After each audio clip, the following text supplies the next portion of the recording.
처음으로 한국에서 안식년을 보내고 있습니다. 이 안식년에 기본적으로 선교사님들은 그렇게 표현을 해요. 안쉴년이다.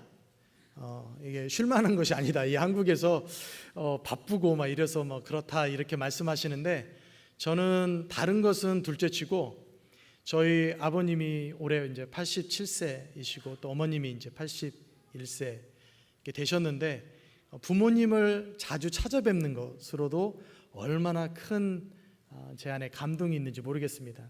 제가 가끔 이야기하지만 저는 2대 독자예요.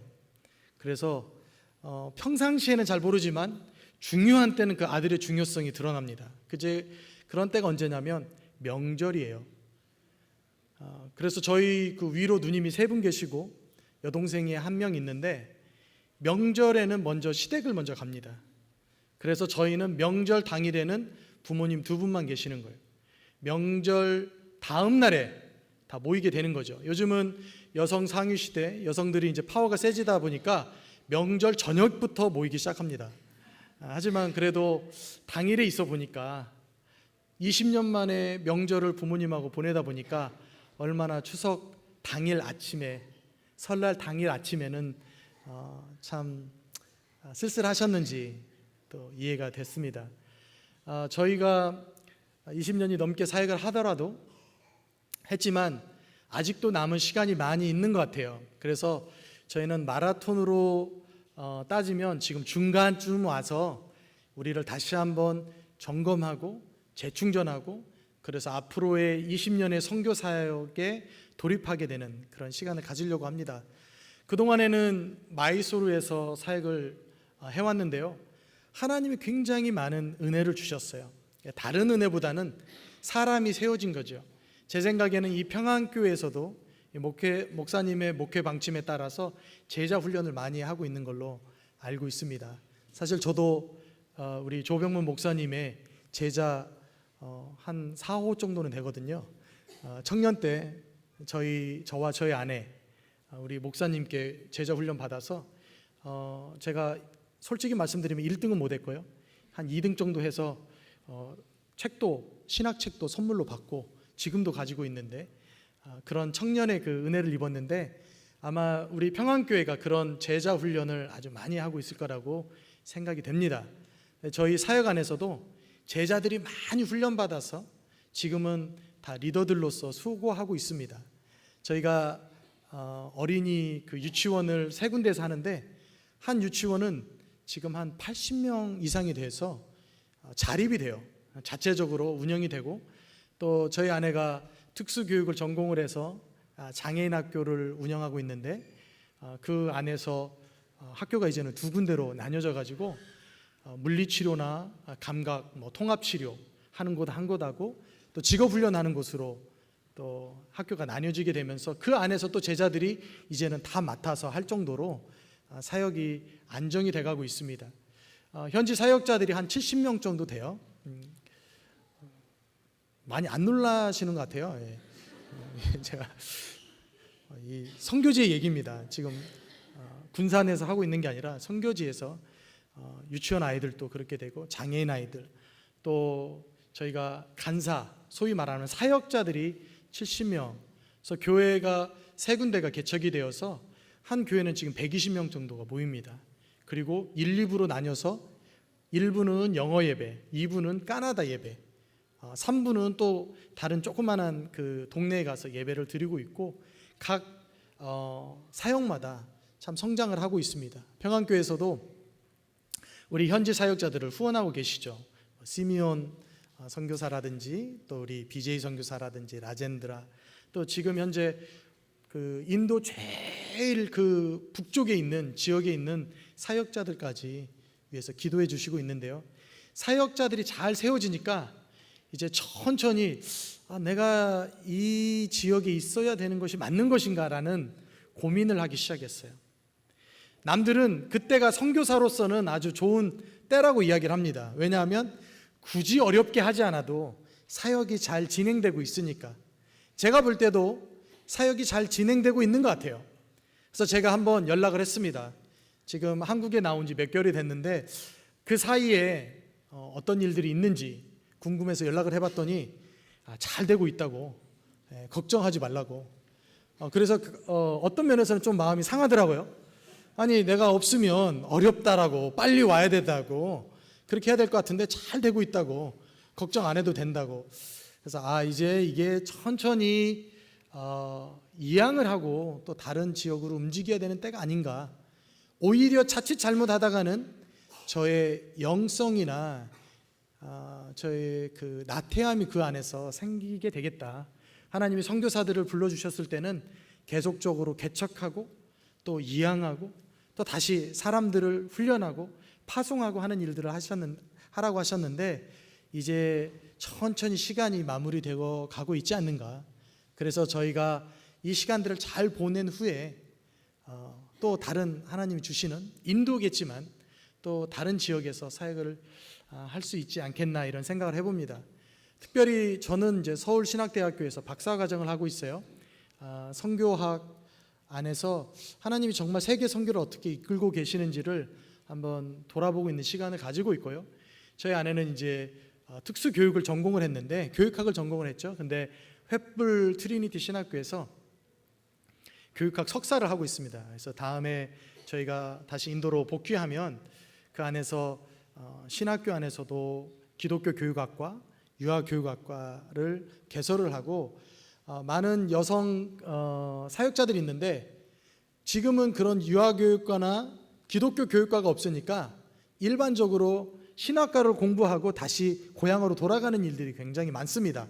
그러니까 대학교 졸업장을 위해서 공부하는 분들도 많이 계세요. 그래서 우리가 좀 함께 같이 여성 사역자들이 많이 일어나고 또 목사님들하고도 이렇게 결혼도 하고, 그래서 교회를 개척을 하고 세우게 되면 월요일부터 금요일까지는 오전에 유치원으로 교회에서 교육을 하고, 또 주말에는 또 예배도 드리고 또 교회로서의 역할도 하고, 또 오후에는 공부방도 하고 또 저녁에는 저녁 예배도 드리는 그런 사역들이 많이 일어났으면 좋겠다, 개척을 했으면 좋겠다, 이런 생각을 합니다.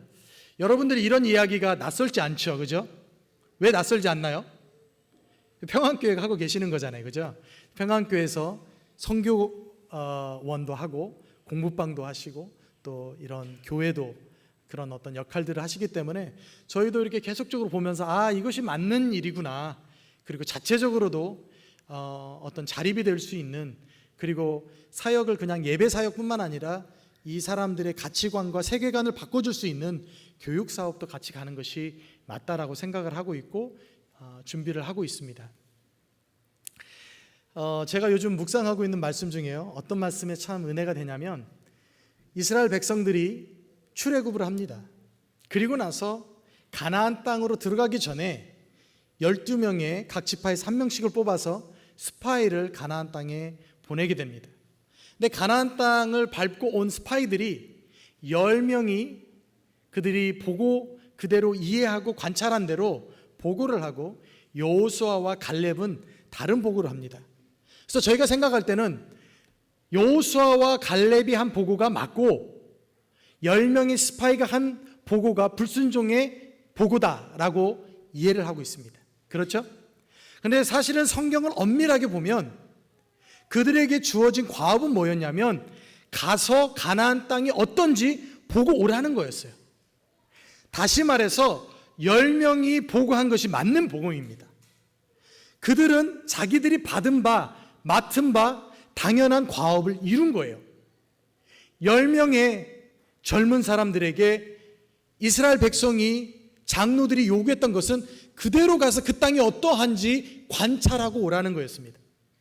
그런데 그들은 자기가 맡은 바 그 직임대로 관찰하여서 이야기를 하죠. 이 가나안 땅에는 거인들이 있습니다. 그리고 이렇게 보면 물론 젖과 꿀이 흐르는 땅이기도 하지만 우리가 들어갈 곳이 아닌 것 같습니다라고 그대로 본 대로 관찰한 대로 보고를 합니다. 그런데 사실 갈렙과 여호수아는 자기들이 보고 관찰한 것에 끝낸 것이 아니라 관찰한 거에 이상의 해석을 하기 시작합니다. 하나님은 어떻게 그 땅을 보고 계실까? 하나님은 우리에게 출애굽하라고 말씀하셨는데, 가나안 땅으로 들어가라고 말씀하셨는데 그 땅이 우리에게 유업이라고 말씀하셨는데 하나님의 관점에서는 지금 가나안 땅을 어떻게 보고 관찰하고 해석하는 것이 맞는 것인가? 그들은 이런 해석을 내놨어요. 맞다. 우리가 관찰할 때는 그 땅에 들어가기가 어렵다. 맞다. 그 땅에는 거인들이 살고 있는 곳이다. 맞다. 우리는 싸울 수 없을 것이다. 하지만 우리가 하나님의 관점으로 하나님의 마음으로 해석하건대 그 땅은 하나님이 주신 우리의 유업이고 우리의 밥이다. 할렐루야. 상황을 보면요, 지금 인도도 이런 성장이 있지만 핍박이 많이 있습니다. 선교사들에게 비자를 안 줘요. 그리고 신두 정당이 인도를 꽉 잡고 있어서 선교사들을 추방하기 시작합니다. 중국에서는요, 많이 잡으면 30%, 40%까지 잡습니다. 선교사들을 그렇게 많이 추방을 했어요. 제가 알고 있는 수치만 해도 500명의 선교사가 추방을 당했습니다. 우리가 이걸 어떻게 봐야 되죠? 관찰만 하면 세계 선교가 어렵게만 보입니다. 답답하게만 보여요. 그런데 지금 현재 우리가 하나님의 관점으로 하나님의 마음으로 세계 선교를 볼 때는 다른 해석이 나와야 되는 거죠. 사도행전 1장 8절의 말씀에 보면 이렇게 성경이 기록하고 있습니다.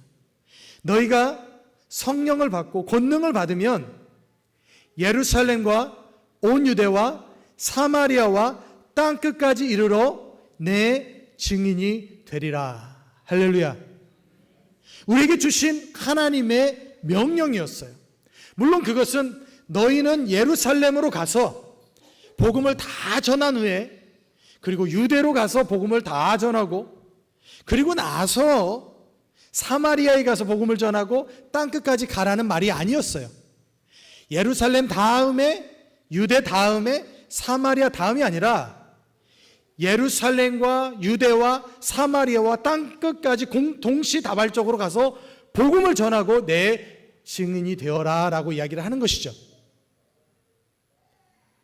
저의 누님이 세 분이라고 이야기를 했습니다. 제가 5남매예요. 그러면 자, 너희들은 첫째, 둘째, 셋째, 넷째, 다섯째까지 어머니 아버지를 잘 섬겨라 라고 이야기하는 것은 첫째 잘 섬기고 난 다음에 그 다음 둘째가 섬기고 셋째가 섬기고 이런 의미가 아니라 첫째와 둘째와 셋째와 넷째와 다섯째 상관없이 동시다발적으로 부모님께 효도해라 이 말이잖아요.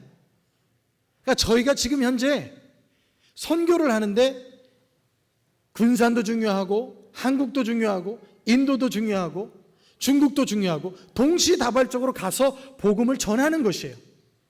하지만 각 나라마다 계절이 다릅니다. 이것은 우리가 하나님의 관점으로 하나님이 지금 세계 선교에서 일하는 관점으로 봐야 되는 거죠. 예루살렘으로 해서 시작된 복음이 어떻게 가기 시작했냐면 유럽으로 가기 시작했어요. 바울은 땅끝이 어디라고 생각을 했냐면 로마라고 생각을 했습니다. 그래서 로마에 갔죠.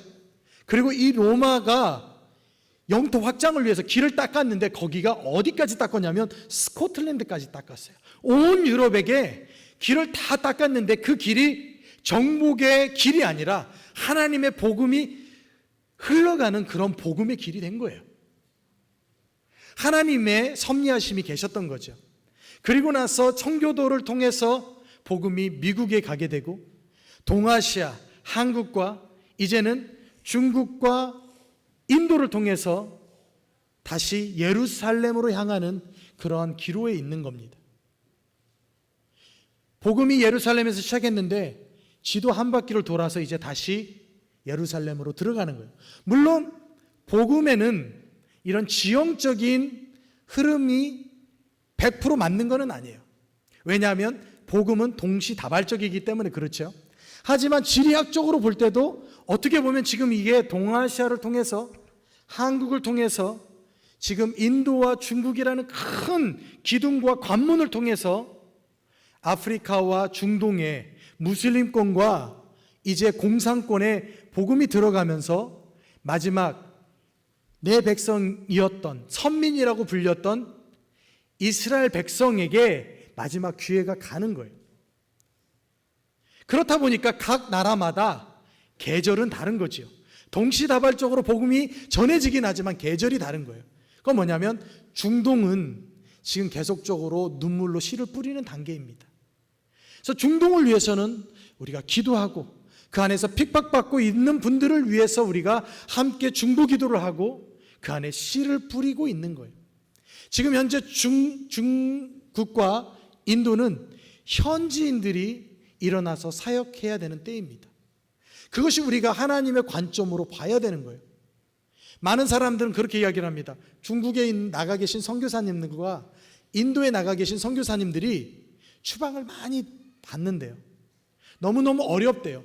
선교가 갈수록 어려워진대요. 맞습니다. 하지만 하나님의 관점에서 보면 중국과 인도는 지금 현재 현지 사역자가 일어나야 되는 때예요. 선교사들이 이제는 빠져줘야 되는 때예요. 물론 하나님의 말씀하시는 그때를 우리가 기다리면서 끝까지 우리는 평생 그 자리에서 있겠습니다, 순교하겠습니다 라고 하는 그 심정으로 그 땅을 지키고 있지만, 지금은 선교사들이 나가서 모든 일을 이루는 때가 아니라 현지 사역자들을 일으켜야 되는 때라는 거예요. 그러면 한국은 어떤 때입니까? 한국은 우리가 받았던 그 복음의 횃불을 꺼지지 않도록 기도해야 되는 때예요. 한국 교회 성도수가 줄어들고 있습니다. 안타까운 일이죠. 자칫 잘못하면은 우리가 이제는 복음의 횃불을 꺼트리고 복음의 바통을 떨어뜨릴 수 있게 되는 때인 거예요. 우리는 하나님 이 부흥의 때를 멈추지 말아달라고 기도해야 되는 때죠.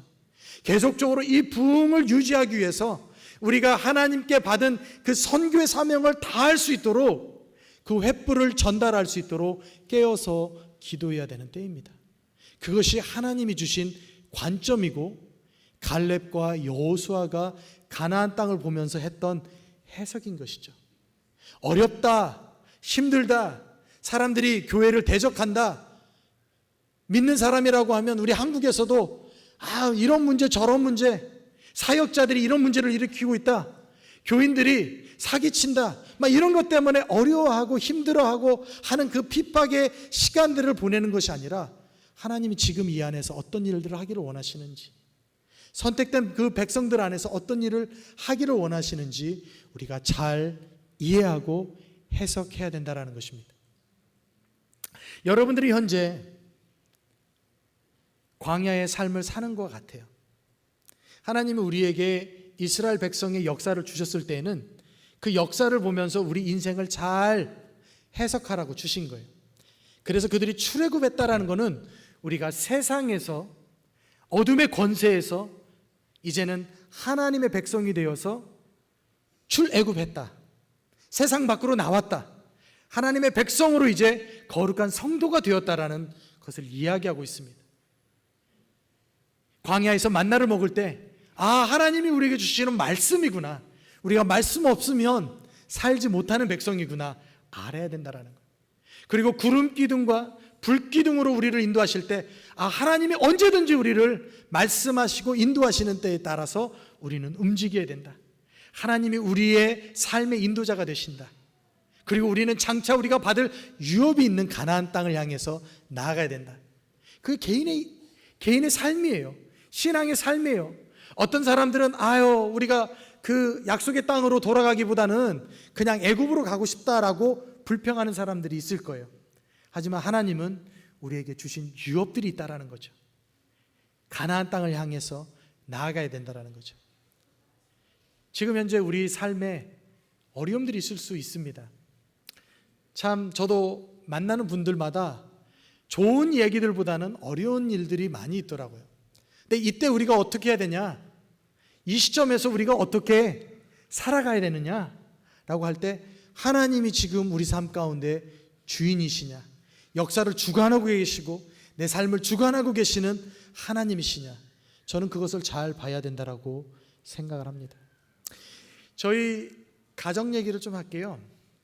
여기 오면은 꼭 그 아버지와 또 형님과 또 누님과 또 동료들, 가족들이 있는 것 같아서 우리 가족 얘기를 하고 싶습니다. 저희 큰아들이 졸업을 했어요. 고등학교 졸업을 하고 대학생이 됐습니다. 김열구. 지금 연세대학교에서 1학년 지금 다니고 있습니다. 근데 제가 우리 아들에게 부탁한 게 있어요. 너는 한국에 가서 대학교를 다니면 좋겠다. 저는 이제 총각 때부터 나가 있었고 또 결혼한 지 2주 만에 인도에 갔기 때문에 저희 아이들이 인도에서 태어나고 자랐어요. 물론 열국이는 한국에 잠깐 나로 들어왔다가 낳고 이제 나가게 된 케이스였는데, 그러다 보니까 아이들이 인도 생활이 더 편한 거예요. 그리고 인도 사람이라고 반절은 생각을 하고 있어요. 저희가 인도에서 한국에 들어올 때 저희 열국이가 부탁을 합니다. 아빠, 인도에서 들어올 때 어디 가게에 가면 남성용 그 폼 클렌싱을 판대요. 그걸 사다 달라고. 별로 안 놀라시네요.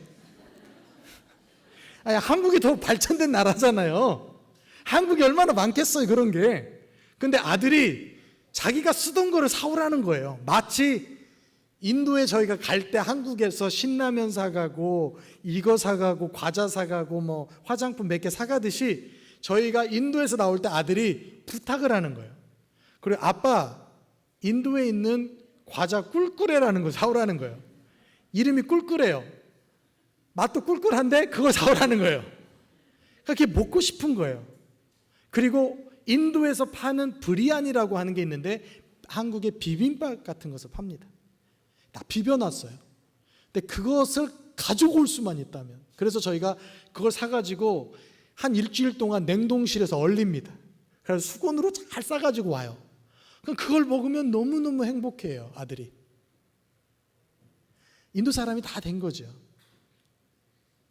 그리고 나서 한국에 사는데 얼마나 쉽지 않은 삶을 살았겠어요. 먼저 와가지고 아르바이트 하고 새벽에 나가서 편의점 가서 알바하고 자기가 돈 번 돈으로 제자 훈련도 받고 또 와서 알바하고 대학교 가기 위해서 준비하다가 사기당해가지고 내가 언제 한번 전화했더니 지금 어디 그 노동청에 가고 있대요. 그래서 왜 가냐 그랬더니 고발하러 간대요.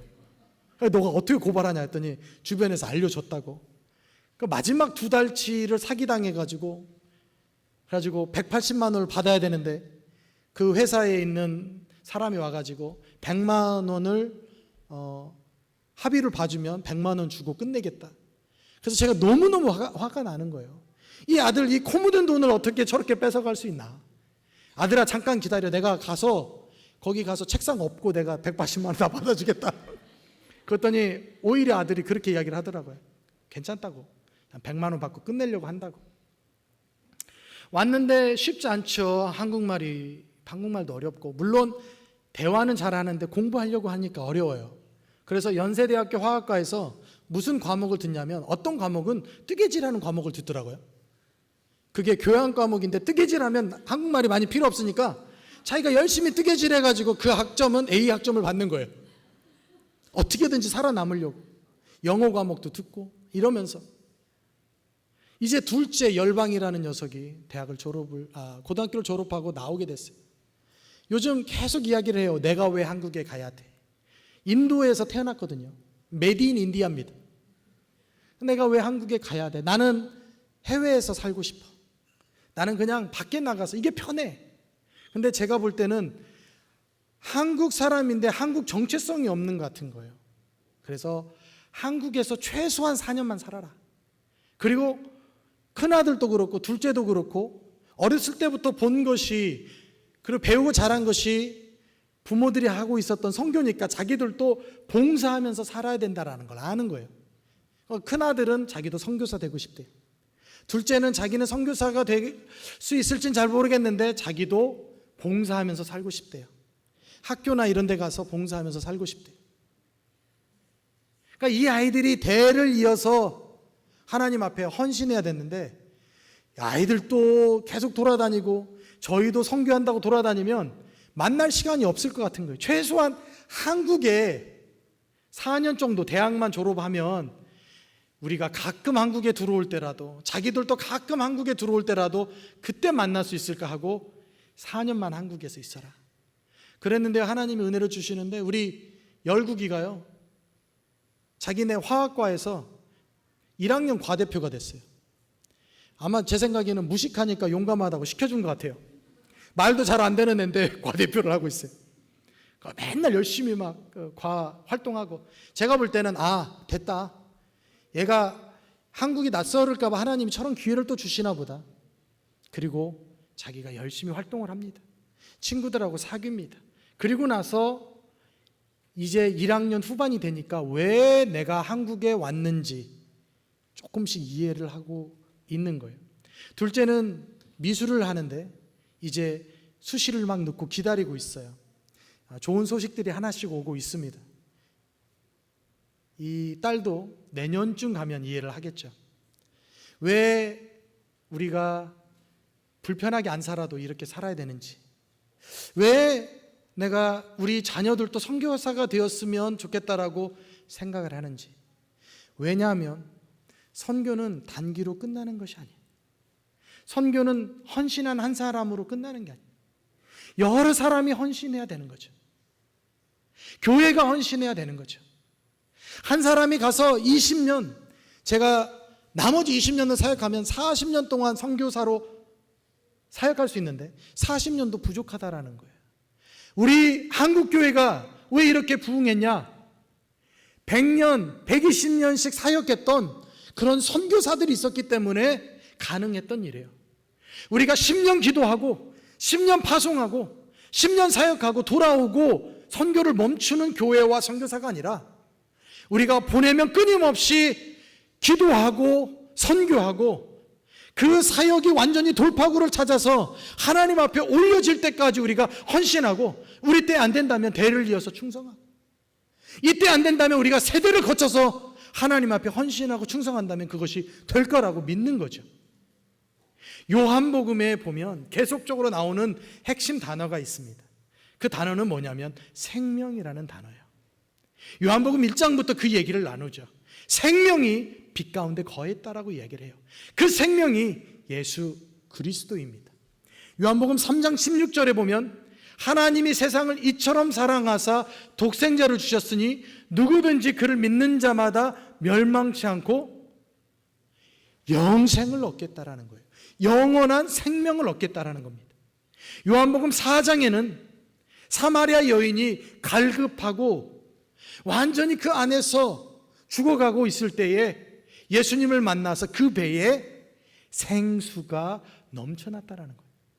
그 배에 생명의 물이 차고 넘쳤다라는 겁니다.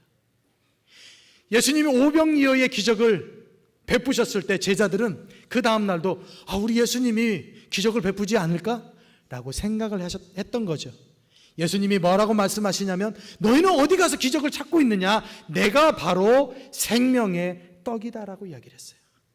너희들이 그것을 오병이어의 기적을 보면서 예수님이 기적을 베푸시니까 우리는 이제 살만하다, 배고팠는데 우리는 먹을 수 있어, 보리떡으로 물고기로 우리 배를 채울 수 있어. 하지만 예수님이 말씀하셨던 거는 뭐냐면 내가 생명의 떡이라는 거죠. 나사로가 죽었을 때 마리아와 마르다, 그 여동생들은 예수님을 만나면서 이렇게 이야기를 합니다. 예수님이 계셨더라면 우리 오빠가 죽지 아니하고 살아날 거고, 그리고 부활했을 텐데요. 예수님 뭐라고 하신 줄 아세요? 내가 부활이요 생명이라고 이야기를 하셨어요. 내가 부활을 베푸는 자가 아니라, 내가 생명을 주는 자가 아니라 내 자체가 부활이고 생명이다라는 거예요. 할렐루야. 예수님이 이제 아버지 나라로 간다라고 제자들에게 이야기를 하니까 제자들이 혼동스러워하는 거야. 예수님 자꾸 어디를 가신다고 하세요? 의심 많은 도마가 이렇게 물어보죠. 이게 다 요한복음에 있는 얘기입니다. 예수님이 가고자 하는 그 길을 알려주십시오. 그러면 저희가 찾아가겠습니다. 우리도 그 길을 따라가겠습니다. 그랬더니 예수님 뭐라고 말씀하시는 줄 아세요? 내가 길이요 진리요 생명이라고 이야기했어요. 그것을 요한복음 15장에는 이렇게 기록을 하고 있습니다. 너희가 내 안에 거하고 내 말씀이 너희 안에 거하면 포도나무 가지처럼 포도나무에 거하는 것. 우리가 기적을 바라보면서 예수님이 나에게 이런 은혜를 주시는구나, 기적을 주시는구나가 아니라 예수님이 우리의 표대가 되시고 그분 안에 거할 때 우리의 삶의 생명이 넘치고 우리가 어디를 가든지, 인도에 있든지 중국에 있든지 한국에 있든지 생명력 있는 사람으로 우리 배에서 생수가 넘쳐 흐르며 영원한 생명을 소유한 사람으로 능력 있게 살며, 내가 헌신하다 죽더라도 내가 부활의 예수님을 만날 것이고, 우리가 방황하고 어려울지라도 길이요 진리이고 생명이신 예수님을 우리가 함께 그 안에 거하고 있다면 그분 안에서 그 길을 찾을 수 있다는 거예요. 오늘 본문 말씀 2장이 그걸 얘기하고 있는 거예요. 예수님이 첫 번째 행하셨던 기적이 물이 변하여 포도주가 된 사건이었죠. 그것이 예수님이 첫 번째 이 땅 가운데 보여주셨던 기적이에요. 미라클이죠. 근데 성경에는 뭐라고 그걸 기록하고 있냐면 기적이라고 이야기하지 않냐고 표적이라고 이야기를 합니다. 그건 뭐냐면 기적이긴 기적인데 상징성 있는 기적인 거예요. 기적이긴 기적인데 그것이 지금 술이 부족하여서, 잔치에 흥이 부족하여서 흥을 전해주신 예수님의 선물을 말해주고 있는 것이 아니라 그 선물을 통하여서 예수님이 누구신지 보여주고 계시는 거예요.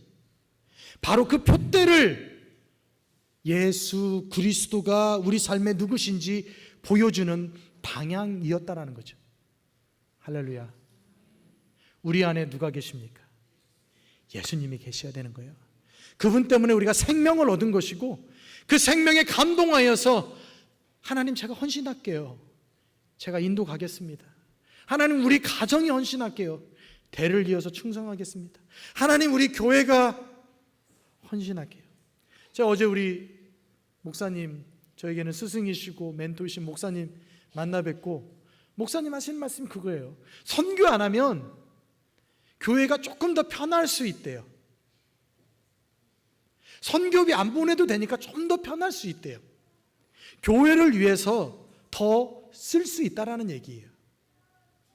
그런데 성경에 나와 있는 교회는, 참 교회는 정착하는 교회가 아니라 움직이는 교회예요.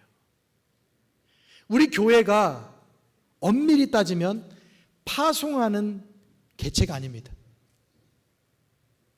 우리 교회가 엄밀히 따지면 선교사들을 파송하고 그리고 사역을 일으키고 파송하는 그런 개체, 단체가 아니에요. 우리는 보내는 교회가 아니라 사실은 보냄받은 교회예요. 하나님이 교회를 보내셨어요. 하나님이 우리를 보내셨기 때문에 교회가 또 보내는 겁니다. 교회가 보내는 근원이 아니에요. 교회를 누가 보내셨어요? 하나님이 보내셨어요. 이게 얼마나 놀랐냐면요, 저는 요한복음에 이것도 나온 얘기, 아버지가 나를 보낸 것처럼 나도 너희를 보낸다라고 이야기를 합니다. 하나님은 우리에게 주신 권위가 몇 가지 특별한 권위가 있는데 그 중에 첫 번째 권위가 하나님의 형상으로 우리를 만드신 거예요. 아멘. 우리 믿는 사람들은요, 우리 인간들은 하나님의 형상으로 만들어진 사람들이에요. 동물들은 하나님의 형상으로 만들어지지 않았어요. 그런데 우리 사람들만 하나님의 형상, 그 말은 하나님의 권위와 성품을 가지고 있다는 거예요. 그래서 우리는 그 형상을 회복해야 되는 거죠. 그죠? 성품도 회복해야 되고 하나님의 형상, 권위도 회복해야 되고 가정 안에서 하나님의 권위가 흘러갈 수 있도록 아버지의, 하나님의 형상을 회복한 아버지의 권위도 회복돼야 되는 거고, 그렇죠? 근데 또 하나 우리에게 주신 특권이 있는데 그건 뭐냐면 아버지가 아들 예수님을 보내신 것처럼 또 아버지가 성령을 보내고 예수님이 아버지에게 갔을 때 성령을 보냈던 것처럼 보내고 보냄받은 그 역할 안에 우리를 두신 거예요. 삼위일체에 보내고 보냄받은 그 역학 관계 안에 저희를 보내신 거란 말이에요. 초대하신 거란 말이에요. 그래서 우리 교회가 하나님께 보냄받은 교회다라고 믿을 때 우리 교회는 하나님의 삼위일체적 선교에 초대함을 받은 거죠. 그리고 우리도 이 안에 정착하는 교회로만 머무르지 아니하고 사람을 보내고 선교사를 보내고 현지 사역자를 보내고 하나님의 복음을 들고 나가는 사람들을 보낼 때 우리는 삼위일체의 선교를 우리 교회 안에서도 이룰 수 있는 것입니다. 우리는 기적을 바라지 않습니다. 우리는 예수님이 기적을 통하여서 예수님이 누구신가 보여주는 표적을 기대하고 있습니다. 여러분들의 삶 가운데, 가정 가운데 이런 표적을 많이 봤으면 좋겠어요. 저희도 사역하면서 기적을 많이 경험하고 우리 현지 사역자들이 너무너무 감사해하고 있는데 그것이 기적으로 끝나지 아니하고 예수님이 내 삶 가운데 누구이신가 다시 한번 확인하고 내가 예수님 안에 거하고 예수님이 내 안에 거하는 그런 놀라운 생명의 능력이 내 안에서 차고 넘치는 일들이 일어나기를 소원합니다. 기도하겠습니다.